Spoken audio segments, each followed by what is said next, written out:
안녕하세요. 반투자 커뮤니티 멘토를 맡고 있는 이발톡톡입니다. 오늘은 이제 반도체 업황에 대한 이야기를 해보려고 해요. 최근에 보면은 무슨 GDP가 몇 년? 13년 만에 13년 아니 10년인가? 11년인가 13년 만에 역성장을 기록했다. 0.4%가 마이너스가 됐다. 이런 식의 이슈가 굉장히 많죠.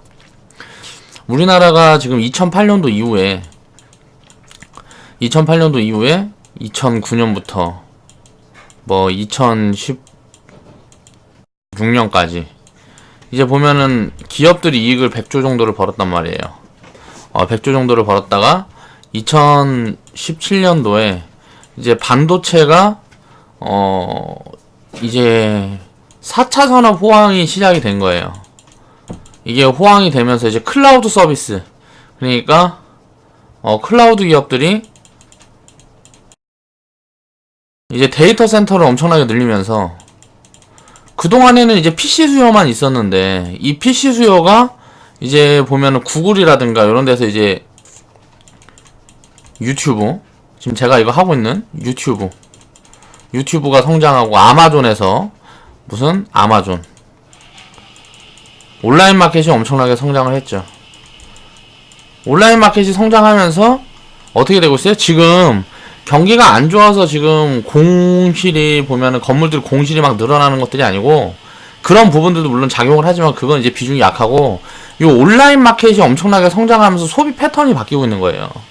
그렇다 보니까 이런 데이터들을 엄청나게 쏟아내는데, 이 데이터를 어떻게 저장을 해야 되니까 이 저장 공간이 필요해서 요 부분에 수요가 잡히면서 반도체 수요가 폭증을 한 거예요.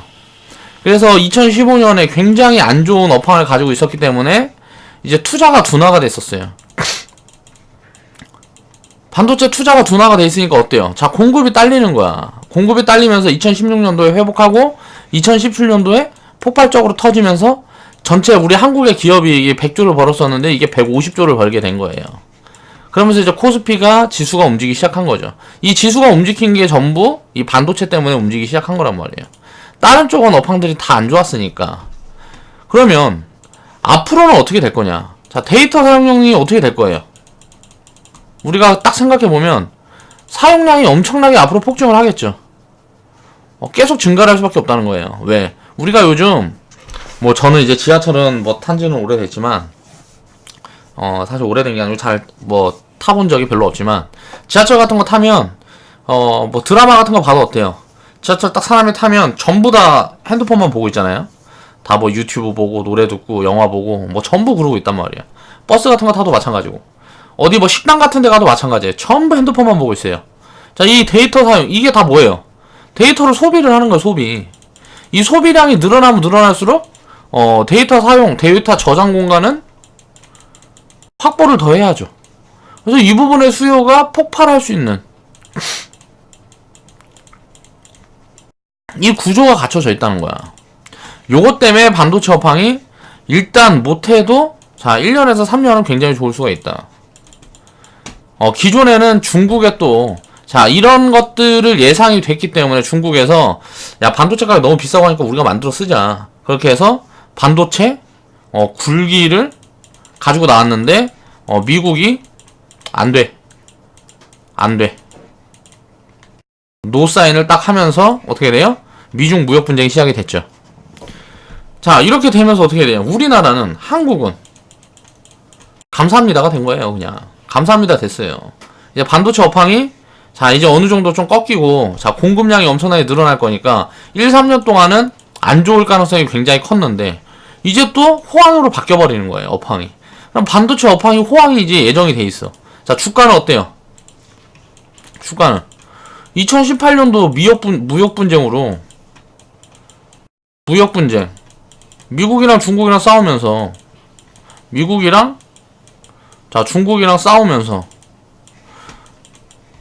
마이너스 70%, 삼성전자, 하이닉스 같은 거 마이너스 30%. 자, 밸류가 어느 정도 물고 있는데 마이너스 30% 빠진 건 그렇다 쳐. 밸류가 물고 있는데 마이너스 70%씩 빠졌어요. 왜? 자, 이익을 크게 낸 사람들이 많다 보니까 심리가 무너진 거죠. 그러면서 대장주가 꺾여버린 거예요. 2017년도에 반도체가 대장이었으니까. 그러면서 엄청난 저평가를 만들어줬습니다. 자, 이 저평가. 절호의 기회라는 거예요. 그래서 지금에 대한 반도체 업황은 저는 굉장히 좋다고 보고 있고, 지금 많이 안 좋아지면 많이 안 좋아질수록 좋아요. 왜? 주가는 그만큼 싸질 테니까. 이제 업황이 개선되기 시작하면 주가가 버블을 향해서 갈 가능성이 굉장히 높기 때문에, 이 4차 산업이라는 모멘텀을 가지고 버블로 갈 가능성이 굉장히 높기 때문에, 이 버블이 진행되면 어떻게 될까요? 그 다음에 또 이렇게 죽겠죠. 이렇게 죽기 직전에 마지막 파동이 아무래도 남아있지 않을까라고 생각을 해야 됩니다. 그 파동이 끝나는 시점은 제가 이제 계속 말씀드리는 것처럼 2020년 하반기부터, 자, 2023년, 자, 이 구간 중에 끝날 건데, 이 3년 중에 언제 끝날지는 모르겠어요. 왜? 버블이 어느 정도까지 진행이 될지는 모르니까. 돈의 힘으로 올라가는 구간까지 만들어질 거라고 저는 보고 있습니다. 그러니까 적정 가치가 가면, 지금 반도체 기업들은 적정 가치가 가면 지금 이익이, 그러니까 쉽게 말하면 주가가 올라갈 수 있는 텀이 50%에서 제가 봤을 때는 한 150% 정도. 자, 열려있는 종목들이 굉장히 많습니다. 그 정도 중에 이제 이게 버블이 진행이 되면 이 버블이 어디까지 진행될지 모르기 때문에 요 정도 구간 어디에서 무언가 리스크가 나오면 그때 이제 무너질 거고, 그 리스크가 나오기 전에는 지금은 굉장히 좋다라고 저는 보는 쪽이에요. 중국 같은 경우도 지금 보면 반도체 같은 경우 중국 같은 경우는 거의 포기를 했습니다. 디램을 생산하려고, 디램하고 낸드를 생산하려고, 낸드 같은 경우는 좀 생산하는 경우들이 있어요. 근데 디램을 생산하려고 공장을 지었던 기업들이 이 공장을 다른 걸로 다 돌렸어요. 그러니까 이거 생산은 이제 포기를 했단 말이에요. 반도체 굴기는 꺾였다는 거예요, 중국은. 이미 이런 부분들이 리포트에서도 굉장히 많이 보여지고 있고, 전문가들도 많이 언급을 하고 있고, 중국에 이제 갔다 와서 그 관련 기업들을 이제 탐방한 자료들을 봐도 많이 나오고 있습니다. 그러면 이 업황은 앞으로 한 1년에서 3년 이상은 이렇게 갈 가능성이 높다는 거예요. 그러니까 거의 독점적인 구조를 가지고 있기 때문에, 한국에 있는 기업들이 삼성전자, SK하이닉스가. 그러니까 그런 흐름으로 이제 지금부터는 보면 될 것 같다. 그래서 눌림을 기다려 왔는데, 제가 이제 맥점으로 보고 있는 게 4월. 이거 너무 많이 가르쳐 주는 거 아닌가 모르겠어. 4월 말에서 5월 중순. 물론 이건 예측이보다 전망일 뿐입니다. 항상 틀릴 수 있어요. 그러나 맞아 들어갔을 때는 뭔가 좋은 뭐가 있겠죠. 자, 4월 말 5월 중순에 어때요? 자, 1분기 실적 발표한단 말이에요. 자, 삼성전자, SK하이닉스 같은 경우는 뭐 이제 4월 말 5월 초에 이제 대부분 발표가 됐고, 5월 중순이면 대충 끝나요. 요 구간이 바닥이 될 거냐, 아니면 2분기까지 안 좋아지면, 2분기가 언제예요? 자, 3월부터 6월이죠. 4월부터 6월이란 말이야. 자, 실적 발표는 이제 7월부터 나온다고. 자, 차라리 저는 2분기까지 안 좋아졌으면 좋겠어요. 네, 우리는 지금 비중이 좀 모질라거든. 더 채우고 싶은데 종목들이 충분히 빠져주질 않고 있어요. 자, 악재, 실적이 안 좋은 걸 발표하면서 주가가 이렇게 빠져주는 이런 포지션들이 오면 저는 적극적으로 공략을 해야 된다고 생각을 합니다. 지금 그런 구간이라고 생각을 하고요. 요런 부분에 대한 이제 이런 전망을 하기 위해서 제가 공부했던 내용들도 굉장히 많고 노력을 많이 했기 때문에 이거를 이야기할까 말까 하다가 그냥 방송으로 이야기하는 거예요. 그러니까 이 부분에 대해서 뭔가 공감대, 내가 생각하는 방향이랑 공감대가 형성되는 부분들은 잘 추적해서 이제 투자할 기업들도 찾아보시고 또 업황도 한번 공부를 해보시고 하면 좋겠죠. 자, 미래는 정해져 있다. 자, 지금이 타이밍이다. 자, 이 타이밍이 5월이냐 7월이냐 요것만 지금 불확실한 거예요. 3분기부터는 거의 뭐 돌아서는 흐름이 이게 확정적이라고까지 이제 이야기를 할 수 있어요. 근데 여기서 변수가 있죠. 미중 무역 분쟁이 이제 뭐 다시 뭐 격화돼 갖고 다시 쌈박질을 시작해서 전세 경제가 파탄이 나거나 아니면 이란과 미국이 전쟁. 자, 요런 구간에 대한 리스크 요인이 발생하는 거 아니면 저는 거의 확실시 되지 않나 라고 생각을 하고 있습니다. 그러니까 요런 부분들이 이렇게 진행이 된다 그러면 일단 확실하다는 얘기는 요런 뭐 이제 방송에서는 하면 안 되는데 이건 개인 방송이니까 내 마음대로 해야 되지 않아요. 나중에 틀리더라도. 그러니까 그런 부분들을 한번 생각을 해보자. 자, 구글이, 자, 유튜브, 아마존, 온라인 마켓. 자, 데이터 사용량이 폭증을 하고 있어요.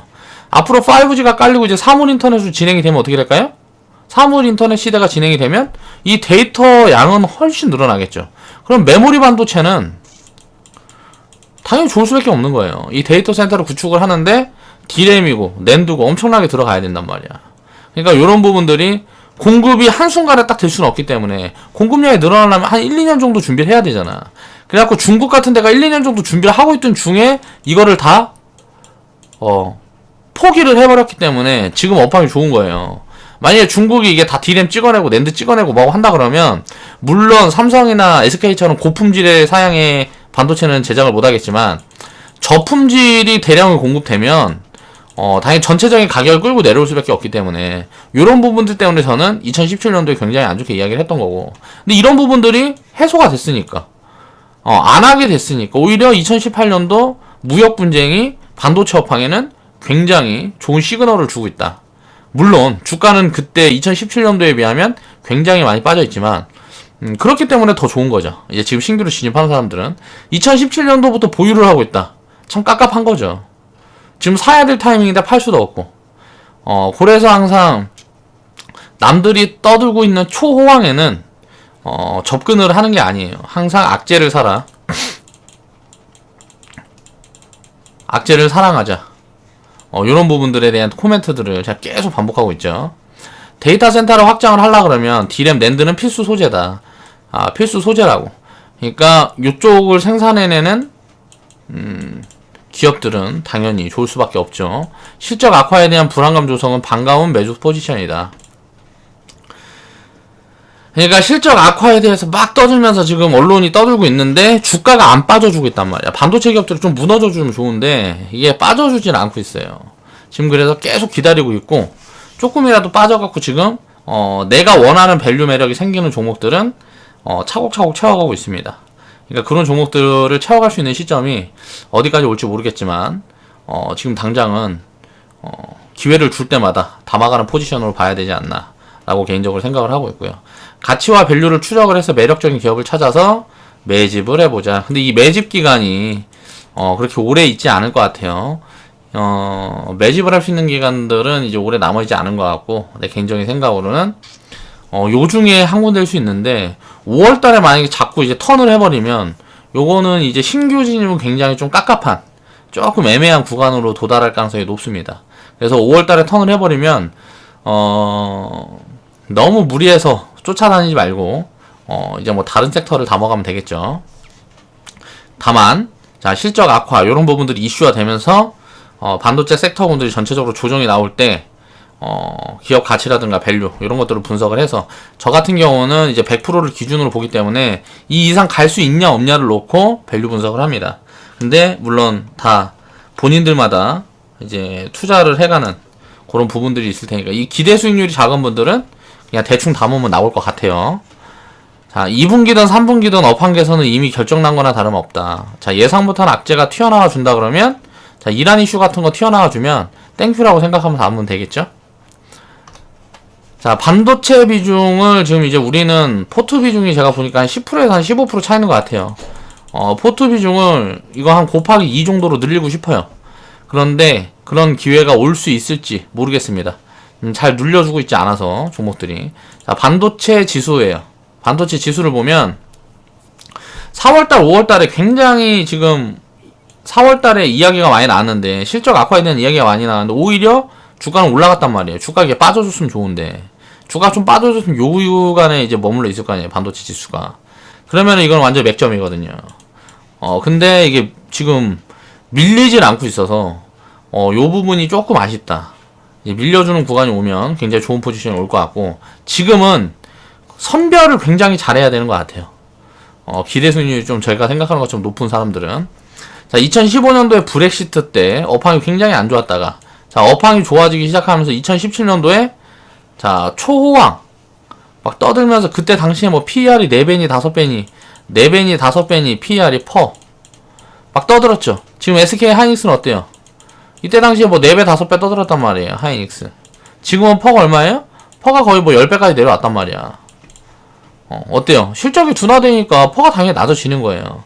그러니까 퍼는 사실 지금 가지고 놓고 분석을 할 때는 PBR이 맞아요. 자산 가치를 위주로 분석을 해야 된단 말이야. 네, 자산 가치.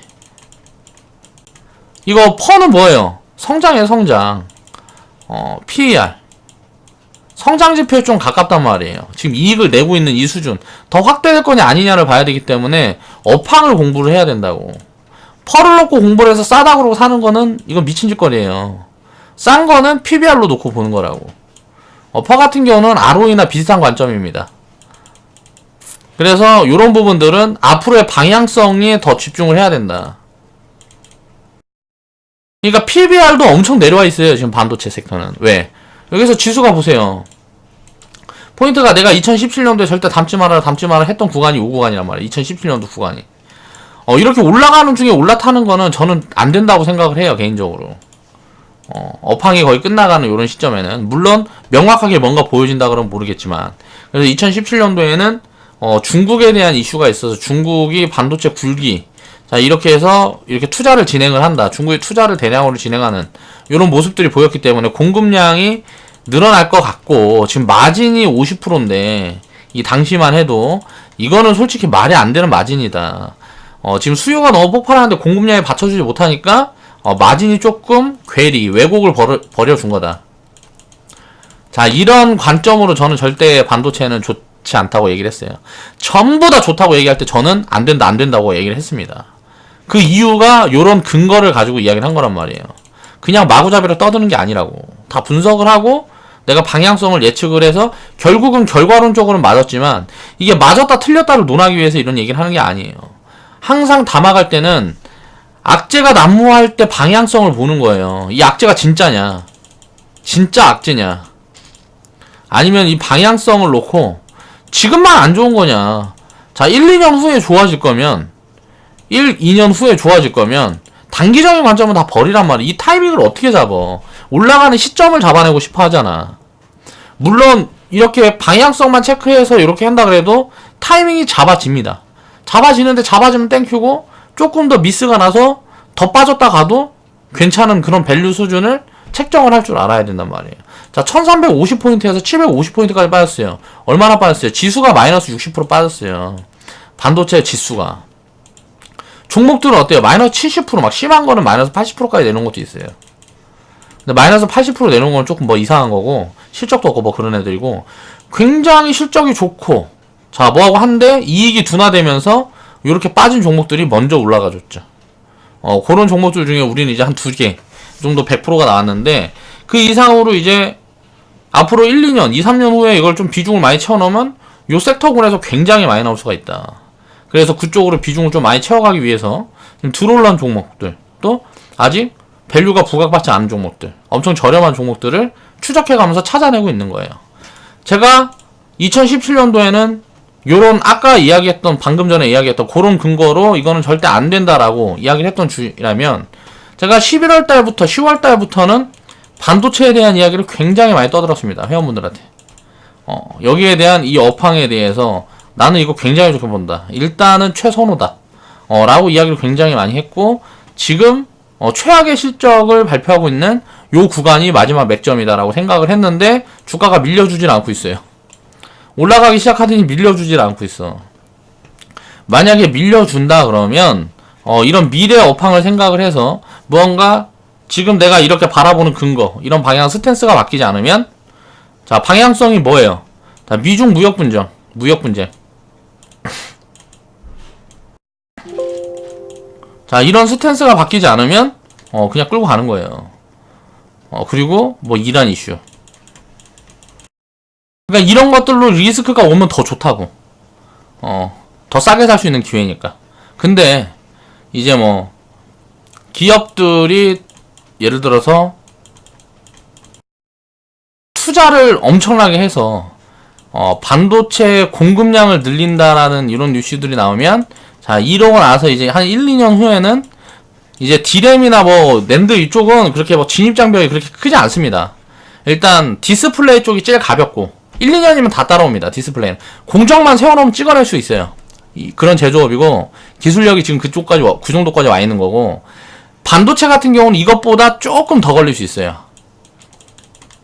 그러니까 한 2년 반에서 한 6개월? 그러니까 한 3년 정도도 걸릴 수가 있겠죠. 그래서 2, 3년 기준으로는 어떻게 보면 업황은 좀 잡혀 있다고 볼 수가 있어요. 새로 중국에서 그렇게 들어오는 것처럼 공격적으로 누가 투자 진행을 하지 않는다면, 국가에서 밀어주고 뭐 그렇게 투자 진행을 하지 않는다 그러면 업황이 앞으로 2, 3년은 유지가 될 가능성이 굉장히 높다. 왜? 아까 이야기했던 것처럼 데이터.